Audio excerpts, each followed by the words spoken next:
Bonjour, alors aujourd'hui on va parler d'artefacts dans l'IT, dans l'optique où on commence à se placer dans un contexte vraiment digital. Et donc voilà, la pyramide des artefacts.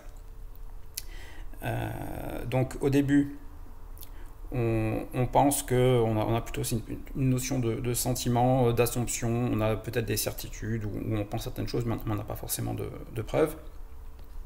Ensuite on a des valeurs, et ensuite on a des artefacts. Donc le but évidemment c'est de construire une culture. Ici le sujet du jour c'est la digitalisation et surtout la partie cloud native, c'est-à-dire que on va livrer des applications pour le cloud, pour qu'on puisse les exécuter, quelles que soient les infrastructures sur le cloud on-premise, mais que ce soit totalement interopérable. Donc les artefacts, pour revenir, donc la définition est vraiment particulièrement claire et pertinente. Donc c'est la partie visible d'une entreprise. Donc ça peut être de l'architecture, de la technologie, de l'architecture de bureaux, des couleurs, du design, voilà. Nous, ce qui va nous intéresser aujourd'hui, ça va plutôt être la partie technologie. Et quand on est une entreprise digitale, ce vers quoi on va, donc c'est la containerisation. Pour déployer par exemple sur Kubernetes, sur AWS, sur Azure, sur plein de produits. Donc fort heureusement, qu'est-ce qui se passe pour l'OPT Nouvelle-Calédonie? Quand on cherche des images, généralement des images Docker, d'applications, de services, d'API, on va sur Docker Hub. Et donc là, on a effectivement des images pour pas mal de sujets. Donc je vais venir sur le compte de OPTNC. Et puis là, donc vous voyez, il y a un certain nombre d'images avec des scores. Par exemple, là, il y a un petit symbole, etc. Des étoiles, plein de choses. Donc, je peux les lister. Je peux regarder le nombre de personnes qui ont liké une image. Mais surtout, ce qui peut sembler le plus pragmatique, c'est le nombre de fois qu'une image a été téléchargée, si vous voulez. Donc, en fait, une image qui est téléchargée, c'est le nombre de fois que les gens ont estimé que l'application était intéressante. Ils ont voulu la télécharger pour la voir chez eux. Si on va sur une image, donc on va voir comment avoir un certain nombre d'informations, comment utiliser l'image, comment la télécharger justement, et puis comment l'utiliser. Voilà. Ce qu'on remarque, c'est que il y a un ensemble de données qui sont assez disparates, et là je vais faire un effort entre guillemets individuel pour aller regarder et naviguer à la main dans les images, voir ce qu'elles font, ce genre de statistiques. Ce qu'on va essayer de faire aujourd'hui, c'est montrer comment mettre tout ça en valeur de manière plus efficace et éviter d'y avoir à y aller à la main. Notamment, il est arrivé une chose très intéressante, il n'y a pas si longtemps que ça.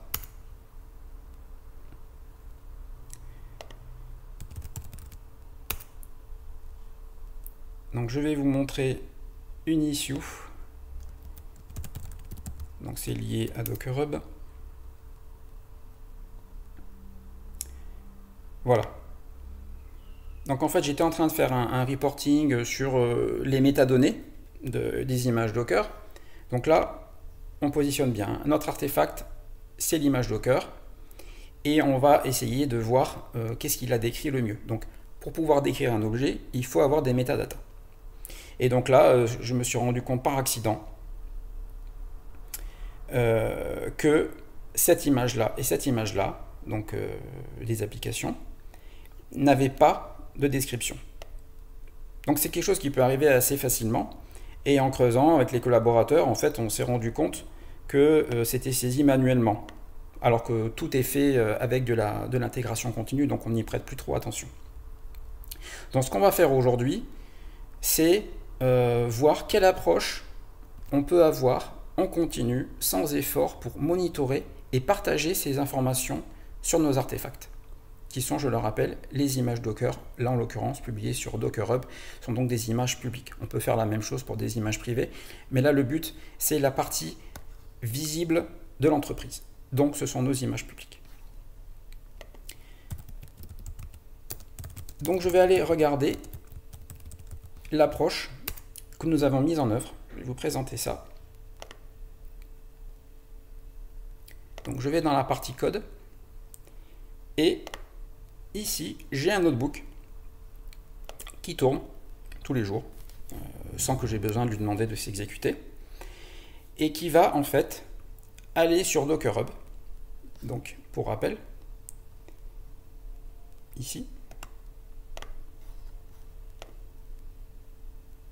Donc, il va aller ici, il va regarder toutes les images, il va regarder un certain nombre de métadonnées. Et on va les ranger, les constituer, les agréger et les mettre en valeur. Et puis, le cas échéant, si jamais ça n'atteint pas le niveau de qualité espéré, générer une erreur, ainsi je suis alerté et on peut fixer ça. Donc je vais vous présenter rapidement le code qui est en fait assez simple. Ce qu'on va faire au passage, c'est qu'on va utiliser la librairie Panda pour faire de la data science et également importer la librairie DuckDB. En fait, c'est une base de données pour pouvoir faire des requêtes dessus de manière très confortable et même plus. Donc voilà. Ensuite, ce notebook est utilisable par n'importe qui. Il suffit de faire un fork, une copie, je vous montrerai plus tard. On met son login ici et on bénéficie de cet outil de contrôle et de reporting. Alors, qu'est-ce qu'on va faire? Déjà, dans un premier temps, on va créer la base de données et on va installer des extensions, donc en fait, qui se permettent d'utiliser depuis la base de données elle-même des sources de données qui sont sur le web. Donc en l'occurrence ici c'est HTTPFS, HTTP File System, ça veut dire qu'on va pouvoir utiliser des fichiers qui sont sur le web. Et ensuite JSON, c'est pour pouvoir utiliser le contenu JSON directement dans la base de données. Donc une fois que ces prérequis sont satisfaits, on va télécharger les données, tout simplement, donc c'est ce qui est fait ici. Et ensuite, on va créer vraiment le noyau de ce qui nous intéresse. Et c'est là qu'on va commencer à mettre de la contrainte. Donc, on crée une table. Ensuite, le nom de l'image. Donc, ça va être name. Donc, par exemple, le nom de l'image, qu'est-ce que ça peut être? Très concrètement, ça va être domaine NC API. Voilà, ça c'est le nom de l'image. Donc si vous voulez, c'est le nom de l'application. Il doit être unique. Donc, je mets une clé primaire et évidemment, il ne doit jamais être nul. Le namespace, donc nous c'est OPTNC, il ne doit pas être nul. Le type de repository, donc il a différentes valeurs, mais en tout cas, il ne peut pas être nul non plus. Le status, donc en fait, en gros, il y a plusieurs integers, mais il ne peut pas être nul. Ensuite, le status en mode texte, le statut de l'image, donc vous verrez plus tard, mais il ne peut pas être nul. Donc vous voyez, je mets les contraintes sur la qualité de données et sur le type. Donc par exemple, est-ce que l'image est publique? Là on interroge que des images publiques, mais je vais récupérer un booléen. S'il me dit true, false et vrai, ça va casser, ça ne va pas passer. Je vais être alerté immédiatement. Ensuite, le nom d'image, donc ça c'est la popularité, en gros c'est l'équivalent d'un like sur un réseau social, et c'est un entier, c'est un nombre. Il commence à 0, et puis après il peut aller haut, on verra. La partie très intéressante, c'est le pool count. Donc le pool count, c'est le nombre de fois que les gens ont téléchargé l'image. Donc en fait, la vraie popularité, c'est ça.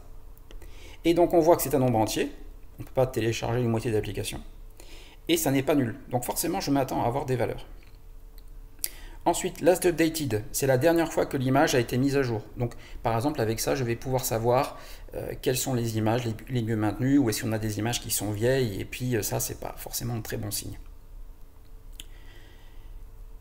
Et d'autres données de type, ici, par exemple, tabulaire. Là, j'ai défini ma structure de données, mais pour l'instant, il n'y a pas de données, j'ai juste mis mes contraintes. Ensuite, je vais faire le boulot, c'est-à-dire que je vais insérer dans la table. Je vais faire mon select, ici. Et la partie qui est vraiment sympa, c'est que je vais charger le JSON directement dans la table. Donc là, à ce stade-là, donc vous voyez, j'extrais les attributs. Ma table est chargée. Alors, si elle convient aux contraintes que j'ai posées, par exemple, de ne pas être nul, notamment...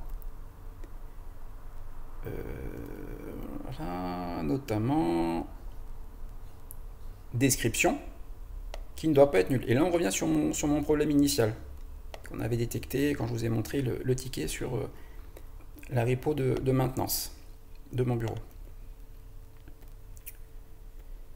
Ensuite, donc là, on a une table. Il est temps de commencer à jouer avec.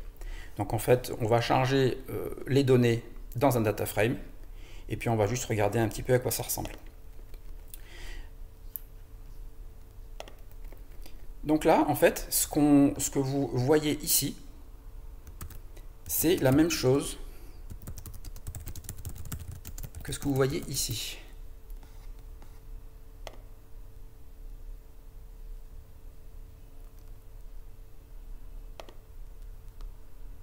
Voilà, c'est la même chose. Simplement, ici, on a une vue tabulaire et on peut interagir avec. Donc on peut vérifier, hein, OPT temps d'attente agence API 378 téléchargement. Ah, ben là on est à 377, c'est parce qu'il n'a pas tourné, il n'a pas encore tourné, mais quand il aura tourné, il va se mettre à jour avec 378. Voilà. Donc là, on voit à peu près à quoi ressemble notre data frame.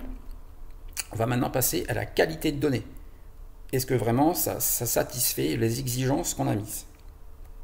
Donc là, par exemple, est-ce qu'il y a des endroits où la description est nulle?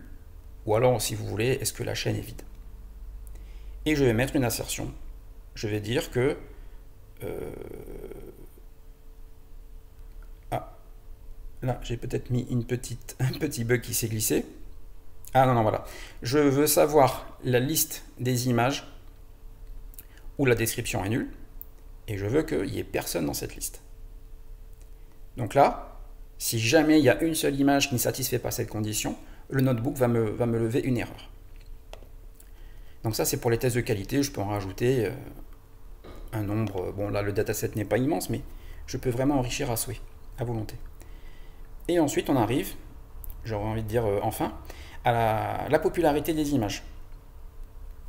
Donc là, je vais faire juste du select et récupérer donc le nom de l'image, c'est juste ce qui m'intéresse, et le nombre de fois qu'elle a été téléchargée, donc depuis la table image, et puis je vais le ranger par ordre décroissant pour que ça soit un petit peu beau à présenter.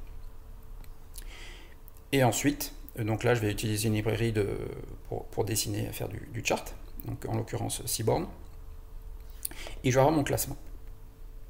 Donc là vous voyez qu'entre ça et ça, il n'y a quand même pas photo, pourtant ce sont les mêmes données, mais elles sont présentées de manière clairement différente. Et puis là, on a tout le loisir, toute la liberté pour pouvoir les traiter comme on veut, les mettre en valeur ou communiquer avec l'équipe.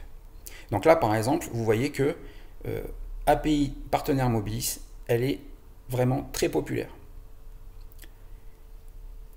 API partenaire Mobilis. Donc, qu'est-ce que c'est que cette application? Qu'est-ce que c'est que cette image Docker? Voilà, en fait, c'est une API qui permet de lister tous les partenaires Mobilis en Nouvelle-Calédonie. Donc, pourquoi est-ce qu'elle est aussi populaire?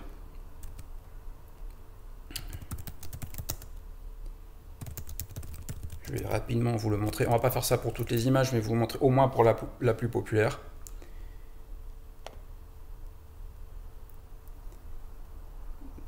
Partenaire Mobilis, là voilà. Donc ça fait partie de nos API sur Marketplace. Donc soit vous téléchargez l'image et vous l'exécutez chez vous, et vous en faites ce que vous voulez, soit vous venez directement la consommer sur le portail d'API. Et à quoi ça sert? Eh bien, ça sert à avoir des visions géolocalisées de partenaires, de faire ce genre de choses. Donc c'est super pratique. Et il y a une appli web embarquée également, qui est responsive. Je vais très rapidement vous le montrer. Voilà, donc là on est sur une tablette. On va lancer l'image. Et je pense que c'est ça qui est lié à sa popularité. C'est que c'est un petit outil très pratique. Donc il y a une API, mais il y a aussi un petit front-end web pratique qu'on peut utiliser directement sans avoir à développer quoi que ce soit. Voilà. Donc il s'intègre avec les outils du cloud. Et on a le lien avec les partenaires. Donc vous voyez, ça peut expliquer pourquoi l'image est aussi populaire, parce qu'elle est super pratique et très facile à utiliser. Ensuite viennent des images utilitaires ou DevOps. Donc en fait, YAML Fixer, voilà. Donc ça, voilà, c'est le reporting qui tourne tous les jours. Et ensuite, je fais un export pour avoir ces données-là de manière interopérable si jamais je veux jouer avec plus tard. Ce qui est intéressant ici, donc là on a fini la démo du notebook, c'est qu'en input, en fait, il n'y a rien. Il y a juste, entre guillemets, le web et des API externes. Donc tout est généré depuis le web. Et en sortie, on a la base de données. Donc là, typiquement, si je viens ici et que je télécharge ma base de données, très rapidement, je vais aller voir si elle est bien arrivée.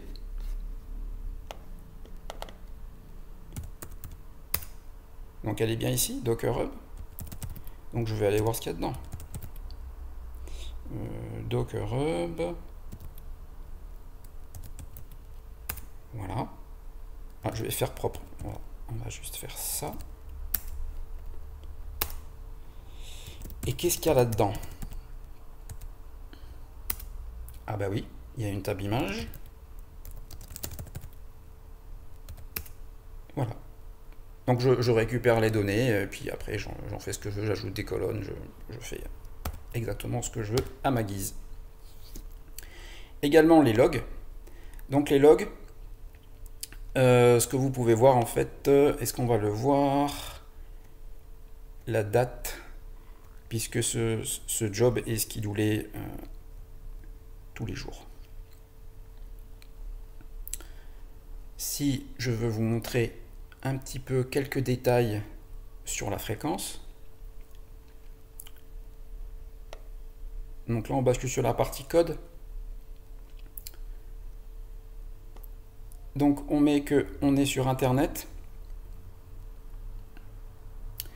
On n'a pas besoin d'accélération matérielle type GPU puisque c'est juste du traitement classique.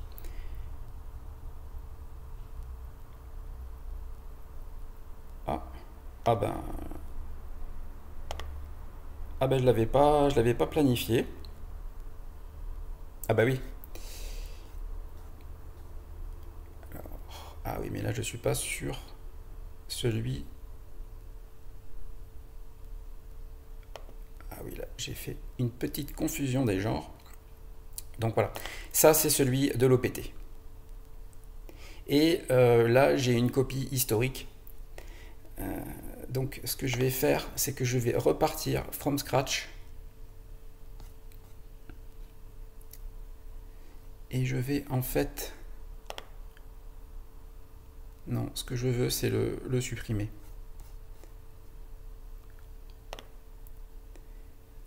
Donc ce que je vais faire...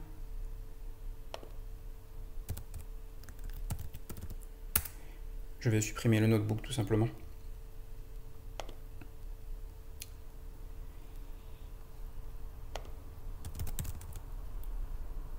Voilà, donc là, je vais le supprimer. Je vais supprimer ma copie et puis on va en faire une toute neuve. Voilà. Donc je vais revenir ici. Et là, vous voyez, je vais m'intéresser à à mes propres images, à mes images personnelles. Donc moi, mes images, elles sont sous un alias personnel. Et elles sont ici. Donc si vous voulez, mon organisation, c'est Rastadity. Donc ce que je vais faire, c'est que je vais prendre ce notebook, je vais le copier et je vais l'exécuter. Et puis je vois si mes images passent l'examen. Donc je vais copier, ce qui revient en fait à forker une repository, le dépôt. Voilà. Et ce que je vais faire, c'est que je vais tout simplement remplacer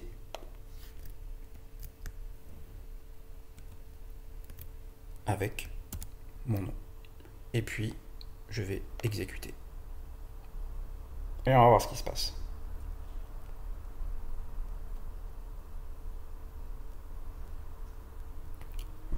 Il n'y a plus qu'à attendre.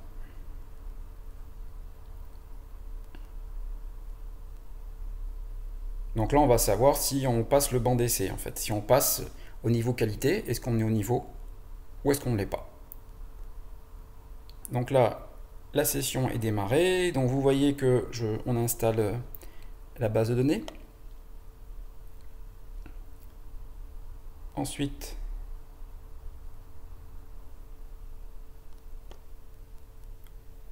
on installe les extensions dans la base de données.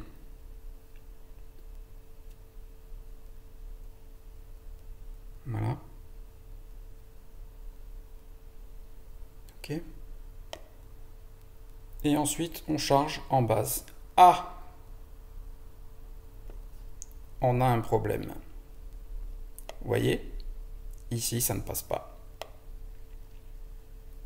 J'avais mis une contrainte note nulle dans le chargement du notebook. Et donc là, c'est en erreur. Donc je ne passe pas, je n'ai pas le niveau de qualité attendu, espéré sur, sur cet artefact. Donc il va falloir que je mène des opérations de maintenance pour être au niveau. Mais vous voyez, ça ne m'a pas demandé beaucoup d'efforts. Et puis je pourrais très bien lui dire, pour mes projets personnels par exemple, de faire cela à partir d'aujourd'hui, et puis tous les jours. Et mon travail est fini, après j'aurai mes alertes par mail, par exemple. Voilà, donc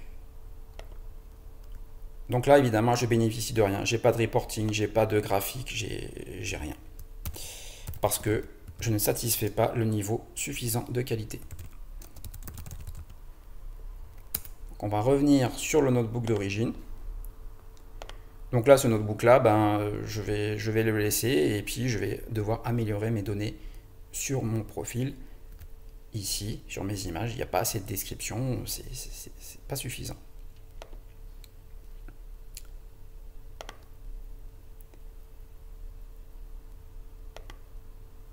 Voilà, ça clôt la démo. N'hésitez pas, si vous le souhaitez, à rajouter des commentaires si vous voulez par exemple des représentations graphiques d'autres choses. Les étoiles, moi ce qui m'intéressait le plus c'était surtout le nombre de poules. Alors ce qu'on remarque c'est que c'est une photo, c'est un snapshot, donc il n'y a pas l'évolution des téléchargements au fil du temps. Ça c'est autre chose, mais déjà c'est bien pratique pour savoir par exemple si on doit faire des efforts de maintenance ou des efforts d'évolution, et bien ça c'est une très bonne métrique pour savoir que a priori les plus populaires, c'est là qu'il va falloir mettre de l'effort, voire développer de la valeur, de nouveaux services, ce genre de choses. Ou si on pense que ces API ont un potentiel mais qu'elles sont sous-exploitées, alors peut-être investir dans de la communication, dans du développement de nouvelles fonctionnalités, de recherche de communauté, ce genre de choses. Tout est possible. Après là, ça devient plutôt un travail de marketing, mais on le voit, drivé par la data. Donc moi je vous encourage à venir mettre vos commentaires et voilà. Donc il y a des petits challenges rigolos, hein. On peut faire des petits challenges, on peut partager ses screenshots, on peut faire plein de choses. Et surtout ce qui est intéressant c'est que comme on peut forker les notebooks, moi je vais savoir le nombre de forks, la popularité de ce notebook, sachant que la popularité de ce notebook, mais ça sera un autre sujet, mais c'est aussi de la donnée qui est accessible en API.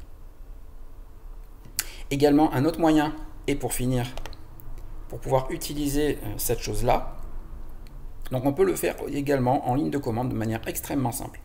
Donc là, je vais vous le montrer. Donc, vous allez sur le notebook, vous allez sur Output, là où il y a les données. Donc, soit vous téléchargez manuellement, c'est bien, mais ça a ses limites. Soit vous voulez en plus automatiser la récupération de ces données. Alors pour ça, c'est très facile. Je vais lancer un terminal. Je vais venir ici. je vais lancer ça, et puis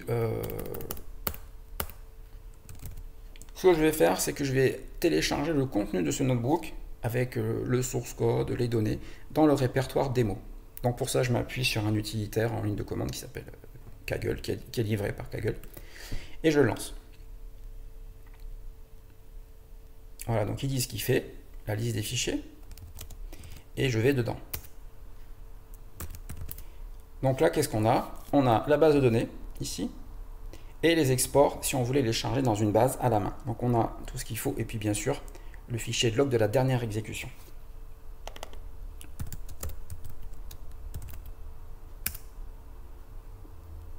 Voilà, donc elle date du 3 avril. Donc vous voyez, je n'y ai pas touché. Aujourd'hui, nous sommes le 3. Ensuite, eh bien, je vais pouvoir passer en fait ma commande, puisque là, vous voyez, j'ai ma base de données qui est ici. Donc, il l'a téléchargé. Alors, le file,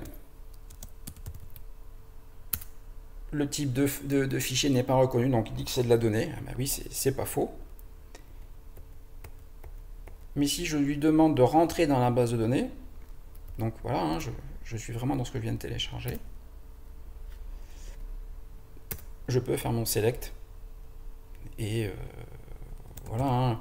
Après c'est du SQL normal, donc select, voilà, je vais prendre le nom de l'image par exemple. Je vais mettre le pool count par exemple. Alors from image. Voilà. Qu'est-ce que ça donne? Ben voilà, sans surprise, hein. API partenaire Mobilis en numéro 1. Voilà. Donc je vais juste remonter et faire le ménage derrière moi.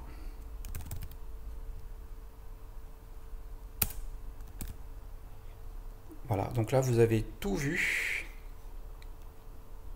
Il vous reste plus qu'à aller jouer dessus, si ça vous amuse, ou à découvrir d'autres notebooks. Il y en aura d'autres qui viendront par la suite, ou d'autres jeux de données qui seront retravaillés également par la suite. Voilà, donc nous avons fini le tour des artefacts, et là aujourd'hui c'était les images Docker. En quoi ça a de la valeur, en quoi il faut bien les connaître, les reporter et travailler dessus en continu, parce qu'il ne faut pas que ça non plus que ça rajoute de la charge au quotidien. Voilà.